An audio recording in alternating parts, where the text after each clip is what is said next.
Hey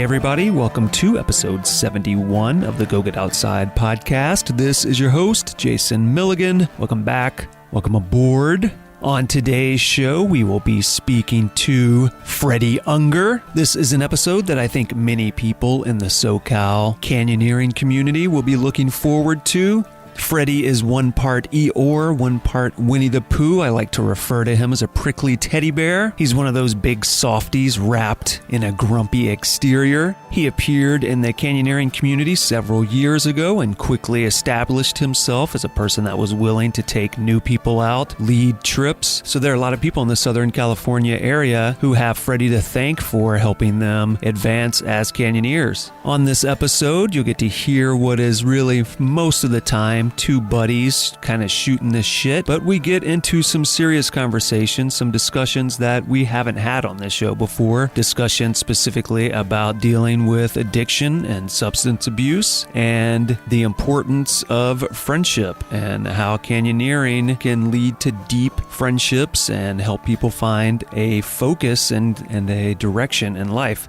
So sit back and let's go talk to the prickly teddy bear canyoneer, Freddy Unger.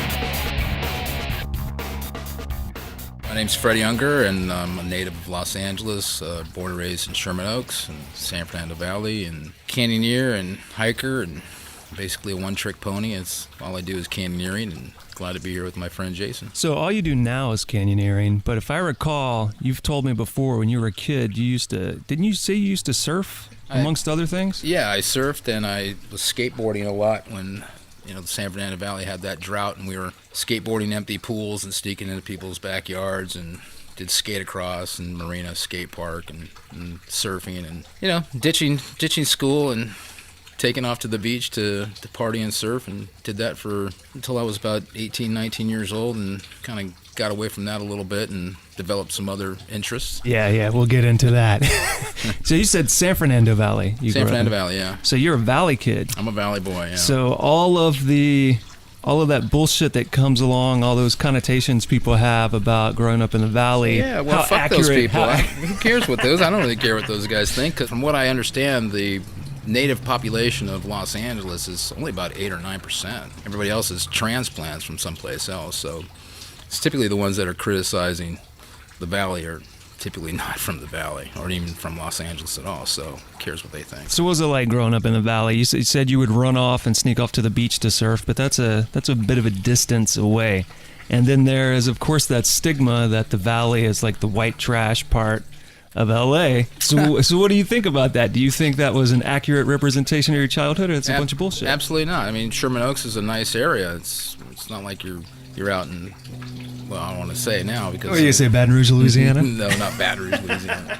It's a nice area. When I was growing up, and it was a pretty mellow place to live. It was right near the studios, a lot of studio people, and now it's just completely exploded, and it's very crowded out here. And so, growing up in Sherman Oaks was a great place, good experience. And this was what, the 1930s? Yeah, 1930s, man. It was really, it was very difficult, man. And no cars, no buses, no roads. I mean, it was pretty... No, what are we talking about, 70s? That's when you were growing up, right? 80s. Basically, I'm a kid of the 80s. And that's kind of when the skate scene was kind of first forming, right? No, I mean, the skateboard scene actually began a long time ago in the late 70s, and guys were riding around on little GT plastic skateboards, and then came along the Alva boards and the Santa Cruz and the Z-Flex boards, and better wheels and better trucks came out, and so we started getting these skateboards and going for it. Everybody was trying to figure out something new to do, and started skating pools and ramps and half pipes. And this is before what skateboarding has been evolved today, which is little teeny wheels and skinny boards and trick skating, and we were kind of doing that a little bit. But this is the era of Peralta and Powell and Tony Alva and Sims, and a lot of those guys were pretty much the champions of skateboarding. Dogtown, the Z Boys from Dogtown, and it was pretty cool time to be. I had long hair and how things have changed. Yeah, things have changed. Had really long hair and riding around, and this was before Vans were even massively popular like they are today, and lightning bolt T-shirts and rainbow wallets. It was Ted Nugent, Journey, Led Zeppelin, Van Halen. So were you any good? Could you do I was any pretty tricks? good. I was pretty good. You can always tell how good you are by how many bones you broke, and so I broke my wrist a few times and broken fingers, and I'd come home and my mom's like, what happened? How you can't, this you got to stop doing this, because I kept coming home with broken wrists, and I thought this was a fun sport for you. I thought that's why she bought me my first skateboard, and eventually that evolved into surfing. Started surfing when I was younger, and that was a little bit more kinder on your body. You're at least falling mostly in water. Yeah, mostly in water. Occasionally you'll hit some rocks, and we would just go down to Topanga and surf down to Topanga, and there was also some places and spots in Malibu. Do you do any board sports at all anymore, or did you just kind of move away from that entirely? I don't do any more board sports. Prior to this, when I was 18 years old, I had a drinking problem and a little bit of a drug problem. And I decided I was going to get sober by way of a bad experience, and started going to AA meetings. And I stayed sober till I was about 34 years old. Stayed sober for a long time, and then around that time I had my own company. I had a production company with a partner of mine. We were doing documentaries. I decided that I'd go down and have a Bombay Sapphire gin at this little restaurant up the street, and that was okay for about 6 months. And I'm kind of flash forwarding, 34 years old, and that turned out to be one of the biggest mistakes in my life. And started drinking and started doing drugs, and just for about 11 years I was in a really dark place. Lost a lot of jobs, blew away a career at Morgan Stanley. I was working in some pretty good investment houses. Yeah, let's talk about that for a little bit, because I think people kind of have this misconception, right? When somebody develops any sort of addiction problem, they're like, well, it should be so obvious, right? You should just be aware that you have that problem and not do it. They don't understand the pull. They don't understand all of the internal stuff that's going on. Like, I'm sure you could easily convince yourself, like, well, I don't have a problem, so I can do this. Or, oh, this will be the last time this time. Or, after today, I won't do this again. Yeah, that's called denial. You're basically pledging to the flag of denial, and what they call painting your red flags green. I instinctively knew that, having been in recovery for almost 16 years, that this was going to turn out bad at some point. And I thought, well, maybe if it does, I'll go back. And I tried. I made 50, 60 attempts to try to get back to AA, try to get sober again over that 11-year period. But it was just too many influences. Maybe I wasn't ready, just didn't want to. And my friends would call me up, and it was pretty easy. It's drinking and cocaine and strippers and all that stuff that comes with it. And that's there's the pretty part of it, and then there's the really bad part of it. And drinking basically turned me into a real mean, nasty person. It led to 2 arrests and countless bar fights. When I drink, I'm a blackout drinker, and I get really mean. So nobody that knows me now in the Canyoneering community has ever seen me drunk or loaded, or I don't think anybody's ever really seen me really pissed off. Irritated, but it's pretty much under control now. Yeah, I can vouch for sure that you're very good about when people get together for parties and events. You're like, no, I don't drink. I'll just get whatever the hell you end up getting that's non-alcoholic. Yeah. And usually you're pretty nonchalant about it. Like, oh, no, I don't want any of that. And I imagine it'd be really easy to just be like, oh, I'll just do just this one time. Believe me, I'm doing you a favor. And everybody else, trust me. I can't imagine what I'd be like drinking and texting and messaging especially on Facebook and on my group and some of the other, Canyoneering groups. There's big temptation there to tell a lot of people to go fuck off, and I would definitely run away with it if I was drinking. And I just know that it doesn't work for me. I'm 52. I don't have time for that shit anymore. Where it leads me, I know where it's going to go based on experience. and it's not good. You can see that the downside is going to be larger than the upside, and it probably took you quite a while to recognize that, right? Yeah, I mean, you can choose your decisions, but you can't choose the consequences, and the consequences are heavy. Having been arrested twice, gone to jail twice. This is in my past. A lot of people don't really know this, and all of the mayhem that I caused, and I caused a lot of mayhem. And I'm not a little guy. I did karate for 30 years. You mix that with alcohol, and it's just a bad combination. And I know that about myself. It's just, I'm done. And I'm in a much better place for it. You mentioned recovery, and you mentioned AA. So when did you decide to take that approach? Because I imagine there was a long period where you just kept convincing yourself you didn't need those things. I was in a relationship that was going nowhere. We reached the bottom, and I told her, I said, look, I'm going to get sober again, because I met her in Alcoholics Anonymous. Met at an AA meeting, and she was sober at the time, and we had about 6 months each. And I said, look, I can't do this anymore. I want to get my shit together. I want to get sober again, and you're welcome to come with me. And she didn't want to, and I said, well, okay, later. And that was it. And I called up my friend Nathan, and because I only had about 3 or 4 friends at that time, and they were all sober. He said, okay, welcome back. And I just went to a meeting and just stayed. Started doing the work that's required to stay, and that was it. Then I just started getting back into the outdoors again, because I grew up, growing up out here, the Santa Monica Mountains was my playground. I was in Malibu Creek before it was even officially a park, and we'd sneak in there and mess around. Found Meetup and started hiking with a little hiking group, and eventually that led into canyoneering. Yeah, because I imagine one of the things is once you take away all that partying and you take away everything that comes along with that, you've got a hole that you've got to fill with something, right? Yeah, definitely. I'd always been an outdoor active person, but when I was drinking and partying like that, you're really just spending most of your weekends partying, and then you've got to recover, and that recovery takes a long time, so you're just wasting your life. I was just wasting my life away, not doing anything. So when I got sober, I wanted to do something nice for myself. I wanted to give myself an activity and be good to myself. And I joined a hiking group, Valencia hiking group, and then eventually a friend of mine in that group referred me to Klaus, who said he's teaching a rappelling class. You might like, rappelling would be good skill to have while you're hiking. You never know. And went and did his class, and that was it. I was pretty much addicted to that right after that. Yeah, so when you decided to go ahead and take that class, did you even know what canyoneering was? No, I had no idea. Never even heard of it. It was just a rappelling class. I paid $40. I went. Obviously, the very first rappel is a little spooky. He's got you off on that Beethoven's wall back there. Yeah. It's like, what's it, about 60 feet? I think it's about 40, 50 feet. Stony Point, yeah. And then just went down that. And the first time I did, I said, I want to do it again, and I want to go higher. Had you been on rope at all before that, climbing or anything like that? No, not really.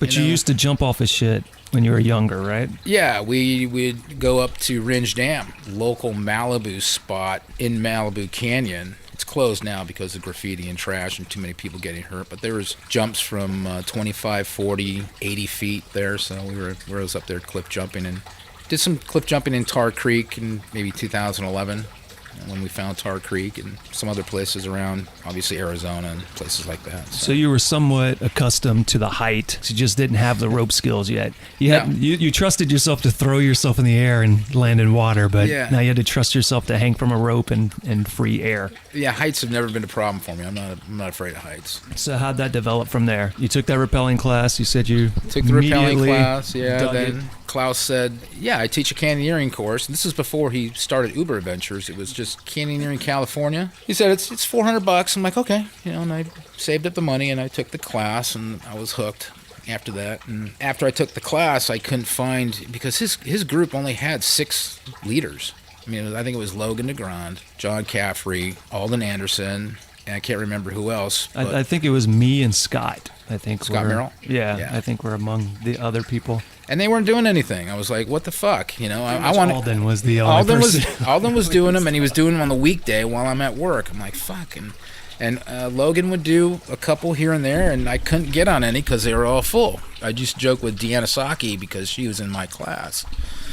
And she was knocking off more canyons than me. I think I did like Super Cloud and Eaton Canyon were like the first ones I did with Klaus. Took me through those. So anyway, so then I took that class, and then I did the advanced class, and I started hosting practice canyons off Meetup because I couldn't find anybody to go, and I just started inviting people, and we started doing those, and eventually that led into me being an organizer, and then I just kind of ran with it. Yeah, I mean, one of the things that's interesting about you, a lot of people get into canyoneering, including myself, and they kind of go on a bunch of trips, and then they develop their close-knit friends, and then they just go out with those people all the time. But you were one of those people who early on decided, I'm going to lead stuff, and I'm going to keep bringing new people all the time, and I'm going to put all these trips together. Like you sincerely are an organizer, because you're constantly organizing trips for large groups of people and then introducing new people to the sport. Why did you go that direction instead of just finding your friends and then running off on your own? What do you get from introducing all these new people to it all the time? Because I empathize with them. Because when I got out of that class, there was no canyons. I couldn't do anything. So I understand their frustration with coming out of paying $400 for a class and then sitting around waiting to go do a canyon. And I understand that there's some apprehension. They don't know how to read the beta. They don't know where the canyon is. They don't know how to set up everything. So I just started, putting together trips. In the beginning, I must confess that the SoCal Canyoneering group that I have on Facebook was actually a secret group that I would just invite my friends to go and say, hey, I'm going to go run Stone Plus One on Meetup. And it's going to be posted Saturday. Who wants to go? And then, boom, it would instantly fill up. And then eventually I got rid of that and just started taking out rookies or new people into canyons because I had a feeling that's what they wanted to do. And I'd go out and meet Klaus at one of his training courses and meet everybody and then just put together a trip for them on the following weekend. And so I just started leading rookies for 3 or 4 years, just leading new people through canyons. And, of course, you're going to repeat the same canyons over and over again. I mean, I've done Fox and Stone Plus One and everything on Brennan's beta prior to Rope Wiki at least a dozen times. It was just a way for me to share with the community and get people out canyoneering. How many times have you done 7 teacups? I don't know. More than, I think maybe 20 Is that times. it? Yeah, maybe. I feel like you must have done it. I feel like you do it 20 times in a single year. We did it, one year we did it 6 or 7 times, and I know you and I have done it a couple of times. We even did a night descent of it, Yep. which was pretty cool under that supermoon. That was an amazing trip. I don't know. I can't recall how many times I've done 7 teacups. I don't even know how many canyons I've done, actually. It's quite a bit. So what do you think you got out of taking all these new people through the canyons? Other than trying to help them out, do you think it helped you out in any way, or you got anything from it? Yeah, it definitely worked on my soft skills, a lot of patience. I had to work on a lot of patience, and it improved my skills as a canyoneer, taking them through canyons and basically a lot of patience. They're new.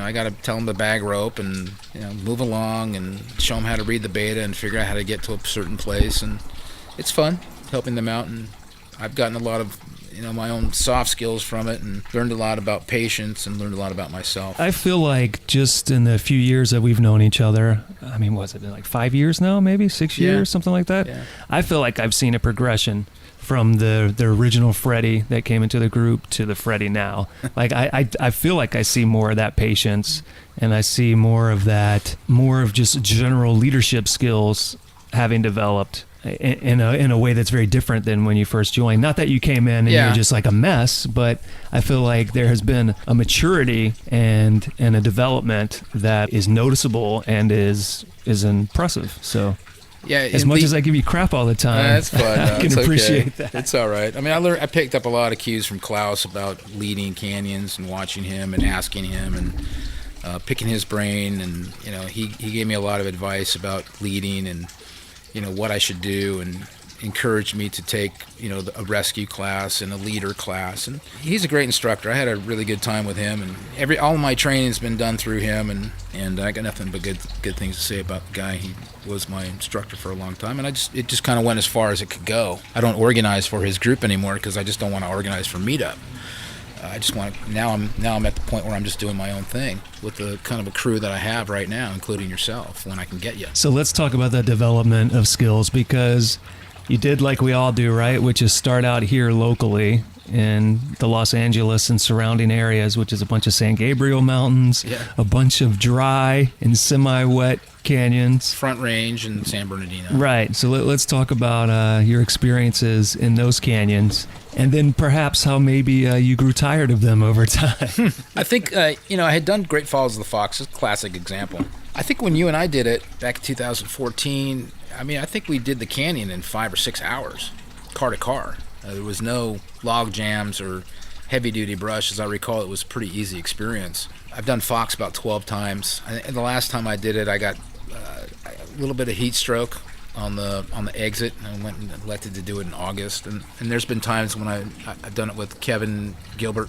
and Jenna, and she got a little hypothermic. Big storm blew in, and before then we had the beta that we had was Chris Brennan's Dan Cat. I think I got that right. Yeah, it's named after his daughters. Yeah, Dan Cat. I didn't know that. It's interesting. Yeah. I think it's Danielle and Catherine combined together, I believe. Oh, I cool. believe that's the name. Yeah, so all we had was really Brennan's beta. Quick thing for everybody listening. Chris Brennan is an older guy. I believe he's English. was a professor at Caltech, right? Yeah, I think so. And he sort of explored and then shared information about all the canyons in the area. What's it been like? I think he has all 2-3 decades now. I think he has the first descents on or at least the canyons. first recognized ones. He was definitely the first person to share that information. So for the longest time, that's what everybody relied on out here. But because they're from a period further back in time, conditions have changed. And so a lot of times he refers to the canyons as like Class C with hydraulics, and that is not the issue anymore. Shit, just in the 7 years or so I've been doing canyons out here, some of these, like LSA, it almost never has water. And then even when it does, it doesn't have the kind of water it did when I did it the first time for myself back in 2011. It's an A. It goes from an A to a B. Now it's a C. I really don't. I've done it alleged C conditions. My personal opinion, I don't classify it as a real C class canyon. Right. And so as you were saying, you were using that Brennan beta to check out these canyons. I think Chris is really one of the pioneers of canyoneering. And so he had all these canyons on there, and I've done them all. Bull, Falling Leaf. I mean, just a lot of these canyons that are up there. And you just grab the beta and you just go out with your friends, But after a while, there's only so many times you can do them, and as I go through them all, then I have the experience in those canyons, and then I can start taking people into those canyons. Stone Plus One in those canyons, Silver on the Side, Silver Canyon, Suicide, all of those I've done repeatedly. All of which are like 15 minutes from where we're sitting right now. Yeah, exactly. And then I think in 2013, some of the guys that my original crew was like Shane Hess, John Gray, Dan Evans, Brian Baker, Brian Fung, Brian Swanson, lots of Brians there. Are a lot of these people you met in your classes? Yeah, I met them in classes or through Facebook or through Meetup. We started running those canyons every weekend, sometimes on Saturdays and Sundays. We were running, I think in the first year, I did about 50 canyons. We did everything in there. And then in September, he invited me, and Gakul. Gakul is another one of the original guys I used to go with. And we went up and did 7 teacups. And we did it in September, and I didn't even bring a wetsuit because it was blazing hot outside, and I think Shane was wearing a shorty. And Gakul brought some of his friends, and that was my first introduction to a C-class canyon. And because we had heard a lot of things about 7 teacups, and we just went and we did it, and we had a blast. I think teacups is kind of a lot of people's transition point in the C-class, because if you do it in the right conditions, it's totally safe, but still amazingly fun. Yeah. People listening that don't know, 7 teacups are up near Kernville in like the lower Sierra, and it's just these succession of potholes that give you water slides and jumps and then a few rappels. You can do it in a few hours. It's super fun. You swim across the river, you're done. Really beautiful canyon too. Yeah. Kind of semi-exposed, and well, it is pretty exposed. And then you can see the fighter jets come through on the weekends, which is always nice. After 7 teacups in 2014, my first big C-class canyon was Big Creek. I did that before I'd done anything, before I did, the lower jump trip and whatever, but it was Big Creek, and I had run up there with the crew, and we invited this other guy who I was looking at was like, and I was kind of poaching his pictures. I'd go on Facebook and look at all his pictures he's done, and that guy's Scott Sweeney. And Sweeney's like my hero. I love Scott Sweeney. I've gotten a lot of great advice from him, and you don't know about Scott Sweeney, you can go look him up. Or you can listen to episode, I believe, 6 of his podcast and hear him tell his many stories where he has brushes with death. Wrestling alligators and swimming out of caves and, just all kinds of crazy shit. Collecting rattlesnakes. Yeah, what a crazy motherfucker he is, I tell you, man. He's great to be in canyons with. And so I invited him to come do Big Creek with us, and he said, yeah. We drove up there, and he shows up there with, oh my God, tons of shit. I mean, racks and He is notorious nuts for and 5 times cams the gear and all kinds of shit, man. I was like, wow, I don't know if we need all this. I don't know if we need all this shit, you know. And he's like, you know, hey, don't worry about it. You know, it's okay. You know, we got up there to Huntington Lake, and we were all sitting around the campfire, and he was telling us about his stories, and it was just great. We had a great time, and we went in there and we dropped into Big Creek, and he says, hey, you know, I think it's, I'm kind of using an accent because he kind of talks like I'm saying, hey, it looks like we put on our wetsuits, you know, and he goes, hey, I think it's going to rain. And I go, it ain't going to rain. Don't worry, Scott ain't going to rain. And then I swear to God, right after I said that, just, you know, like thunderstorms started, you hear the crackling and started to rain. That's a funky canyon to be in when it's raining because it's slippery granite when it's dry. And then it rained for pretty much most of the day. And then it kind of cleared up when we hit the crack rappel. And that was just an amazing trip. We had a really great time. That was my first introduction to C-Class Canyoneering. We came back and then we started hearing about Monkey Face. It's my favorite canyon here in SoCal, local. Monkey Face was one of those that just a few years ago, I don't know who suddenly popularized it. Taco. Is that who it was? I think so. So somebody ran it, reminded everyone that it existed, and then it became the SoCal go-to favorite canyon. It kind of replaced Eaton as like the go-to place. Yeah, I think it was Taco and Amanda Kraft, I think, brought it out and let everybody know about it because I didn't know about it. And I hadn't done the thing since 2015. I've done that one. I don't even know how many times I've done that. That's such a magnificent canyon to go into. I've done it in the snow. I've done it in high flow. You know, I think we may have done it together. Yeah, we did it one time where there was a fair amount of snow. Yeah. Yeah, it was insane. And then Big Falls, and then Big Falls closed, and now it's open again. And so those canyons up there in San Bernardino, San Antonio Falls, and I've done San Antonio from the top, from ski hut in the snow, which is a fantastic experience. I think it's better than the shortcut. But eventually went and did jump. The first time we did jump, none of us had done jump before, but I invited Nick Barth. Nick Barth is a canyoneer. He's been doing it for a long time. He did the first ascent at Gloomy Gorge, which is one of the most intense canyons in the world. It's in Australia. I was impressed, and I invited him to come along with us, and he had lots of experience. Man, this guy just took us through that canyon, and it was, you know, that was it. We were after Jump Canyon. That's it. It's over with. I don't even want to touch a dry canyon again, but I did. Yeah, and Jump, for anyone who's listening to this that doesn't know, you can listen to an episode all about someone being rescued from that, but it's a Class C canyon that's separated into 2 sections up in the Sierras, and it's just full of big flowing waterfalls, jumps from 10 to 50 feet, and slides. It's just down climbs. It's just moment after moment after moment after moment of excitement. But it also, you got to know what you're doing going through that canyon, or you're very likely to injure yourself or worse. Every time I'm done with that canyon, I go in there with experienced guys, and I'm dog shit afterwards. It's a lot of work. You got the boulder field, there's a lot of hiking, there's a lot of swimming, so you're pretty tired. I mean, there's a couple of really long 300-yard swims. Especially in the upper section. The upper section's got to be like 60% swimming. I've never done upper jump. Ever? Okay, you got to change that. Yeah, I guess I'll go do it. I'll combine that, maybe do Patterson Creek. I will say, so I just did both a few weeks ago, and I was sad to learn that there's this old boulder cave section that was amazing. You'd wrap about 10 feet down, and then you'd go into this boulder, and there'd be water flowing through it, and it just became like a boulder cave that kind of corkscrewed around, and then you'd pop out the bottom. Well, something in the last year got lodged somewhere, and so that whole section is submerged now, which is unfortunate because that was one of the coolest spots of the upper portion of the canyon. Well, I think last year it was running at something like 20,000 CFS. I mean, they had really released, and it was just raging through there. So I think last year we can only get in there. I only got in there one time, and that was late in September. The flow was too high, but we did get in there, and it was still over 25 CFS.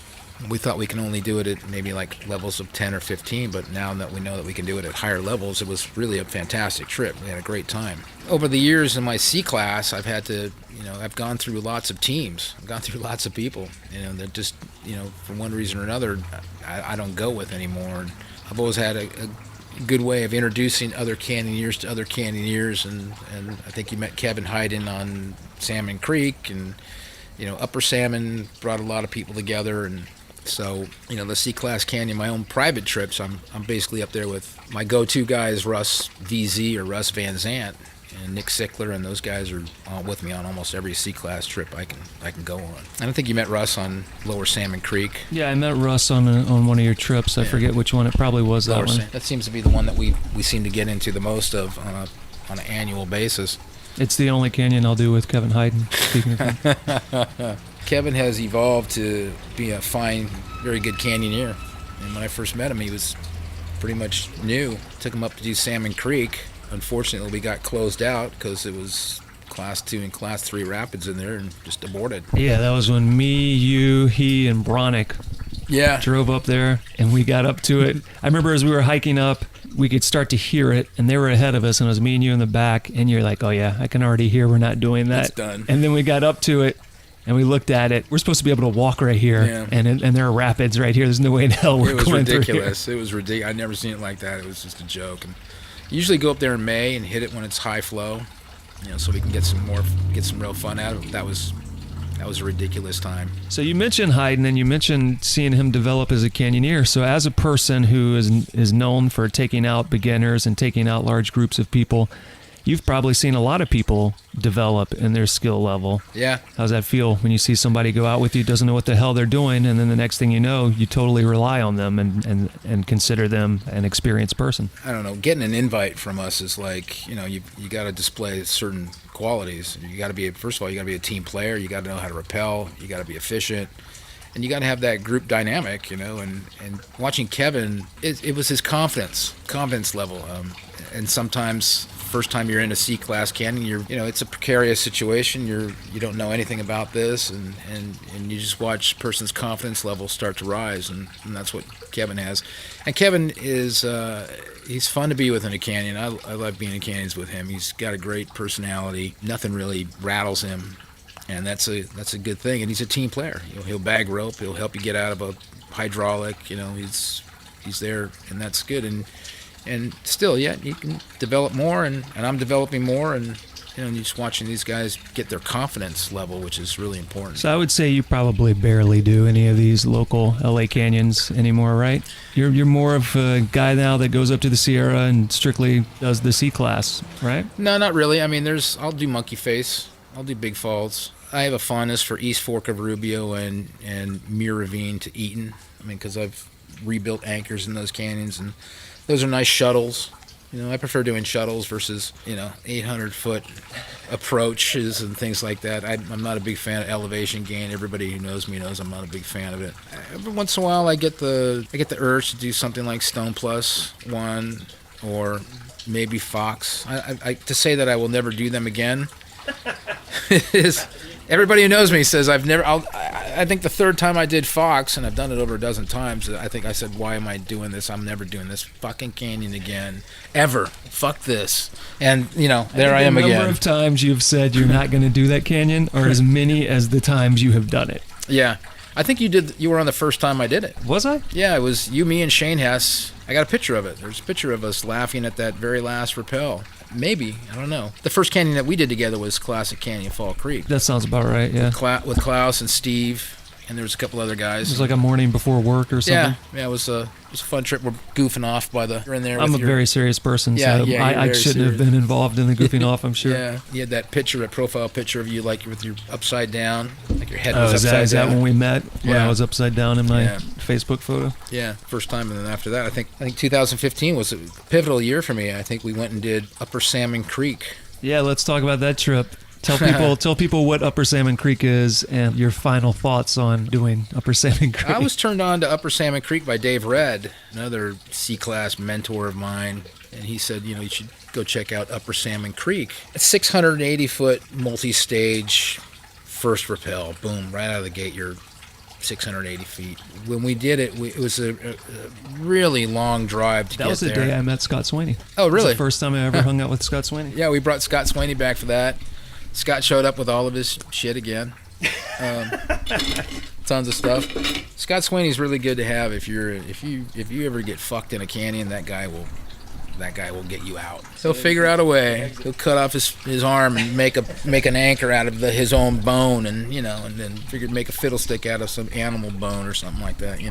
We went and did that canyon. That was a long day. Because there's the drive up to it. Approach isn't so long, but then you're on the wall for a while. And the way we did it, I remember we decided, just to be safe, let's station somebody at each point along the wall, and then they'll watch everybody go down, and then they'll go down afterwards, which I thought was a good way, and it was also kind of fun because I get to hang out at that first station for like an hour. Just well, you and I were on Lamar. We were singing last and dancing down as everybody came along. Yeah. Taking a piss. I come down there. I go, God damn it! It smells like piss, man. I thought maybe a sheep was up there. I go, do you smell that? Does it smell like piss? God damn it! And you're like, oh. I was sitting down here for so long, I had to take a piss, and you just piss. I'm like, let's get out of here quickly as we could. So there's that 600-foot wall, and then what comes after that? It was beautiful when we got to the top and the whole valley opened up. That was just gorgeous. I mean, it's like it had a lot of little teacup features in the upper section, which was really amazing, and that the hike down was really beautiful through the forest. It was gorgeous. I don't remember much after that big head wall. I remember there was it's mostly creek walking for a long ass time. Yeah. And poison oak. Yeah, you didn't have a very good day that day. You took off your top of your wetsuit. I mean, we didn't think we needed wetsuits because we never got wet once. We didn't really. And I know you got poison oak pretty bad. It was the first time I've ever gotten into my armpits and stuff. Oh, jeez. Yeah, it had everything. It had stinging nettle. It had blackberry bramble. It had poison oak.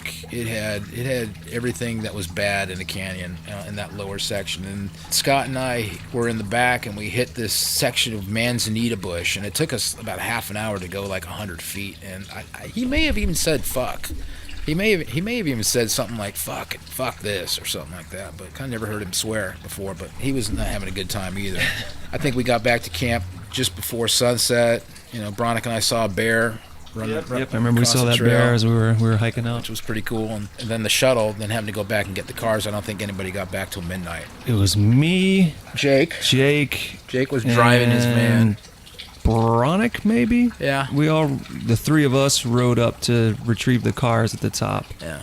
And by the time we got back to camp, that shuttle, that round trip, I feel like it was an hour and a half, 2 hours, 3 hours, some ridiculous amount of time because we got back to camp at like 11:30 at night. Yeah, everybody was sleeping. Yeah.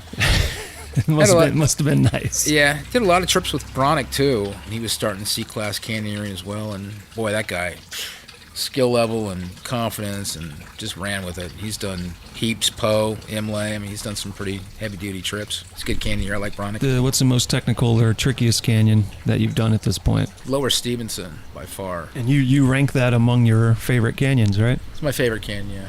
So what makes that one so tricky? Right out of the gate, it's a 600-foot multi-stage rappel. And it goes over a blind, curved rappel. It's the first one you're going to go over, and then you get over it, and you're my heart started pounding really hard. And I did it. When I did Lower Stevenson, I did it with the guys that did the first descent, which was Paul Martins, Randy Canta, Jerry Sickler Sr., and then Dave Scott. And then that's where I met Russ Van Zant and Nick Sickler, and I took Colin Goebel with me. And I felt pretty confident knowing I was going with the guys that did the first descent. Especially Paul Martins has done a lot. The guy that did the first descent and jump in Big Creek and a lot of other canyons around there. And so we felt good. And they were very relaxed. And, the first rappel is 600 feet. It's not like Lower Salmon Creek where it kind of lower angled out a little bit at the bottom. This was straight down. I had never done anything that high. I mean, we did Lower Salmon Creek, but 600 feet. I never done anything that high before. And then after that was pretty much what we would consider to be the easiest part of the canyon. And then get down to the bottom, and I wanted to go back and do it again. There's a lot of big rappels in there, and then there's one where you drop down about 160, 170 feet to a dog leg with water in it, and then you've got to go and do a stem section, which is 30 feet long, and it's like 10 feet, and it goes in kind of like a V. So if you fall in there, you're fucked. Having done stemming before, and I felt pretty confident about it. It's just there's water in that section there, and it gets a little hairy, and it's just a fantastic day, and I really love technical canyons. So there's a lot of that, and it was because most of the canyons around here, I mean, Jump and Big Creek, and they've got some technical aspects to it, but there's really not in California and the Sierras. I haven't done a lot of canyons that are really too technical, to the point where it's dangerously technical. Lower Stevenson is definitely the more technical of any canyon I've done so far in California. There's other ones I still got to knock off my list here. Yeah, what do you have in your sights now? I would like to do Crack Addiction.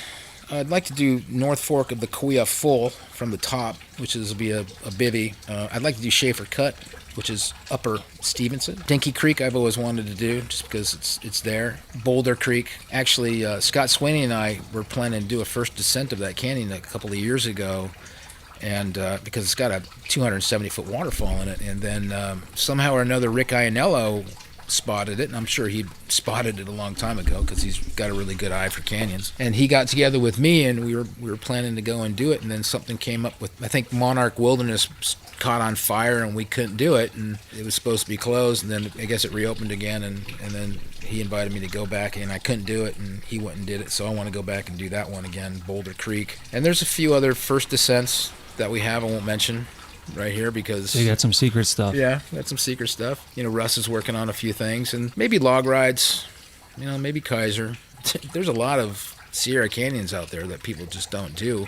I don't understand why people don't do Big Creek more. They're more into going to doing Jump Canyon. You know, I like to do some of those canyons, and there's a few canyoneers that I like to do canyons with that I haven't got to do canyons with.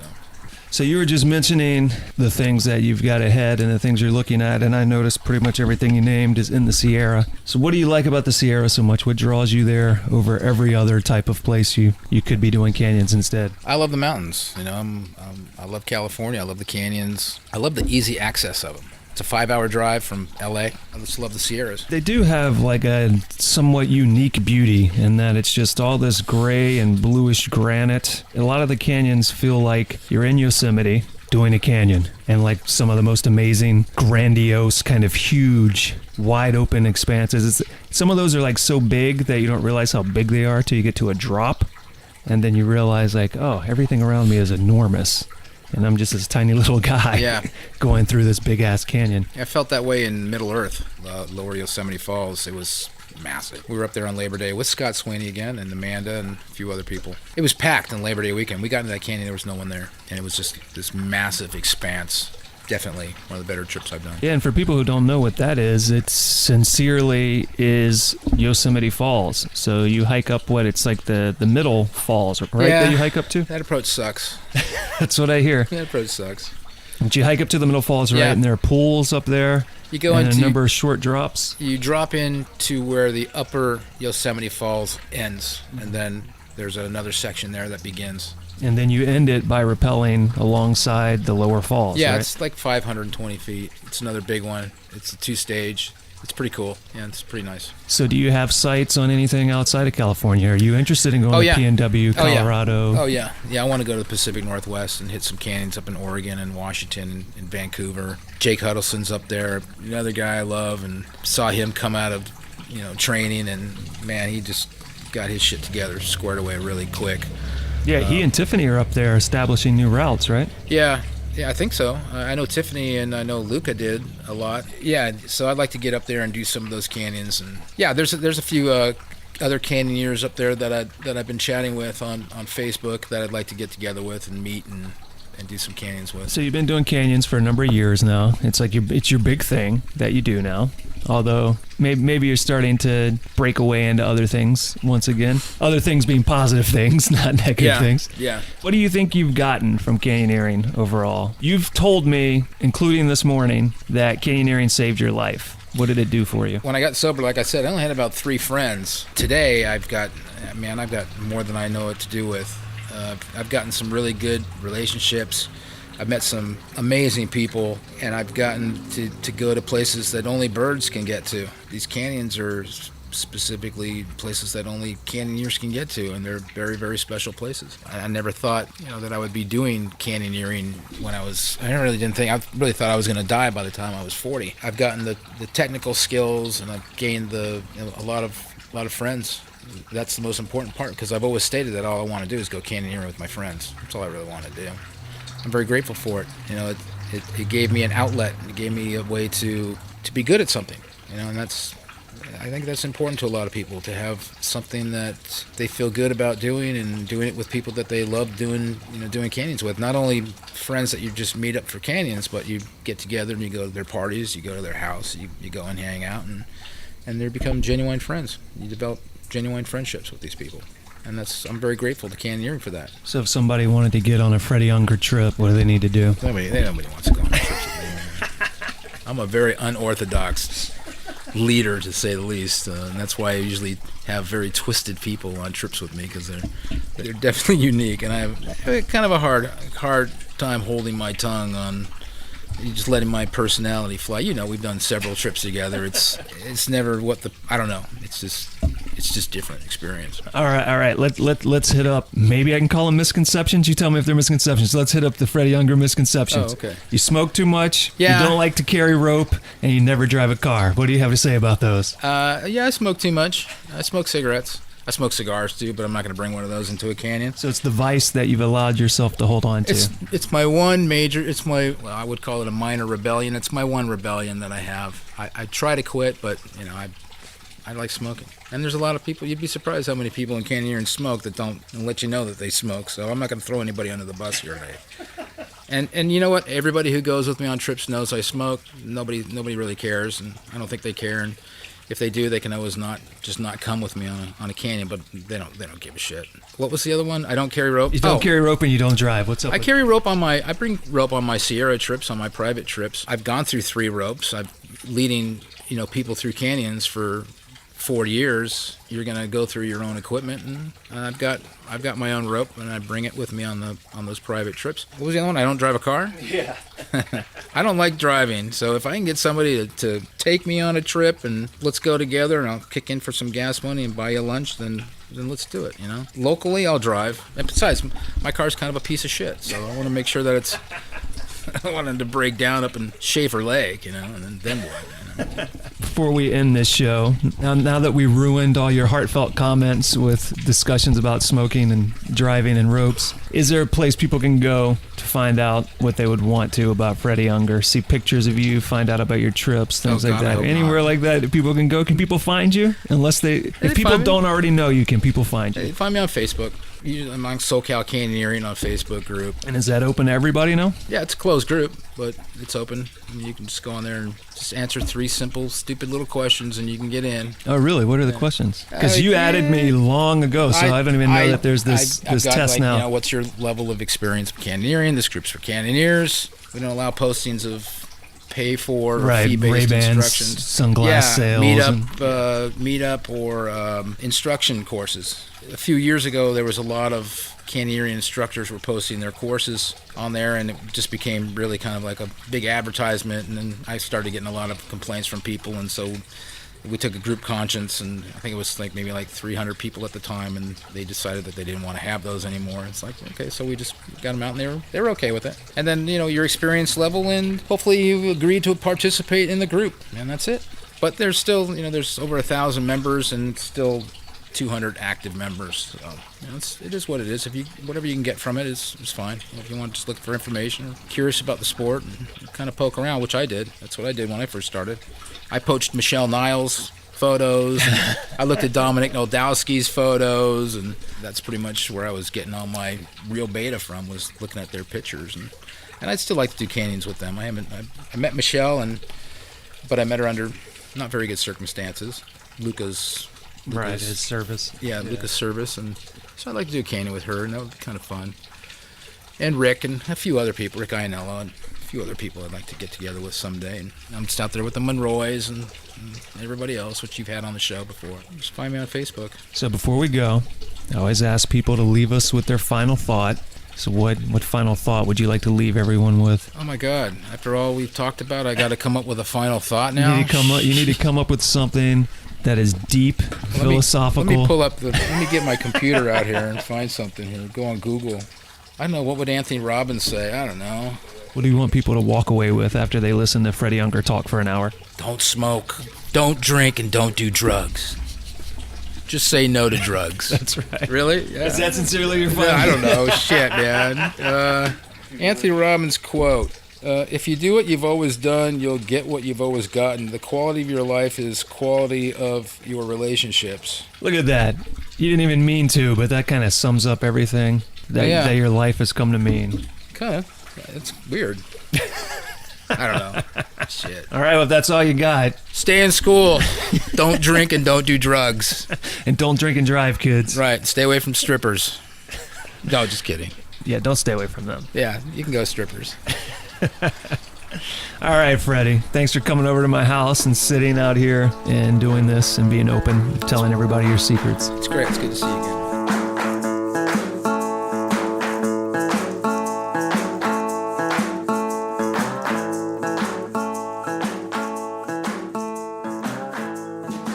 I'm sure you will all be happy to know that recently Freddy and I did another 7 Teacups trip, and not only did he drive, and I took photographic evidence of this because it was hard to believe, but he also carried a rope.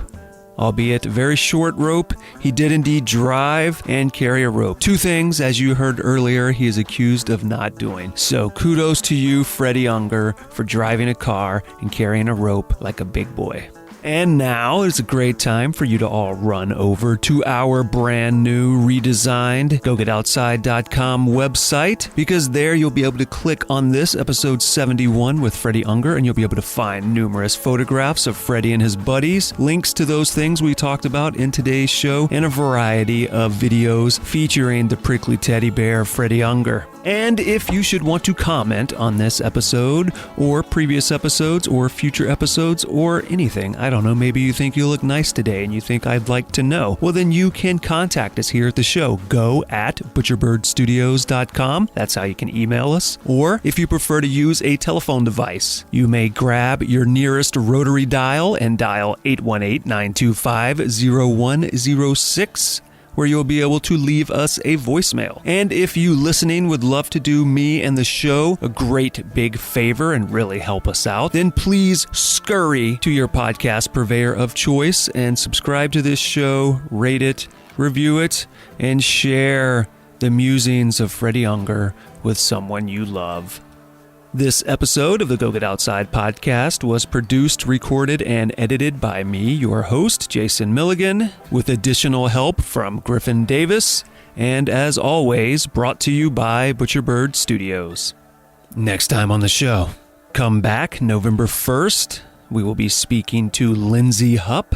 She is an outdoor jock, art nerd, scientist, paddler, who accidentally started an energy bar business. So come back November 1st for the founder of Huppy Bar, Lindsay Hupp. See you then.